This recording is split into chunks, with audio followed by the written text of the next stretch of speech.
at the Grayback Developed Campsite on the Idaho City Ranger District of the Boise National Forest. So Grayback is one of our developed campgrounds, or one of our developed recreation sites here on the forest. And how you can tell that it's a developed recreation site is you'll see agency provided picnic tables, restrooms, and of course the metal fire rings. A dispersed recreation site would be one that's a little more user created. There typically won't be a fee. There won't be any agency provided tables, fire rings, bathrooms, and you'll usually see those a rock ring that's been made before you arrived there that people have their campfires in.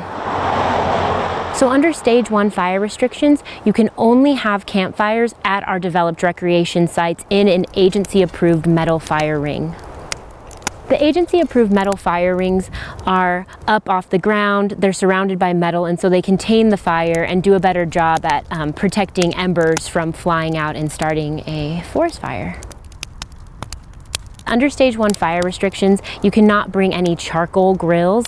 The reason being is that charcoals hold heat for a long time. They commonly aren't disposed of properly and can act up later, or they're easy to knock over. So we ask that if you are going to bring something onto the forest to cook with, you use a portable stove or grill that uses some type of gas and has an on and off switch, so it can easily be extinguished.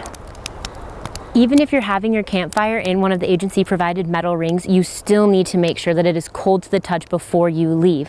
What's great about our developed campsites is that there's water on hand.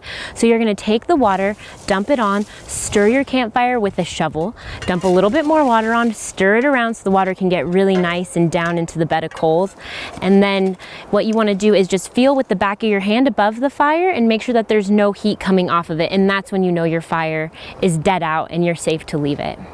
So the goal with Stage 1 fire restrictions is that we keep the forest open and we keep people safe. So please do your part by following the fire restrictions, only having a campfire where you can in developed recreation sites, putting it out until it's cold to the touch, and not using charcoal grills. And before you head out camping, it's important to know about the restrictions in your area. And in order to do that, you can check the Boise National Forest Facebook page, Idaho Fire Info, or even the Forest Service website to find out what those restrictions are in your area and others around Idaho.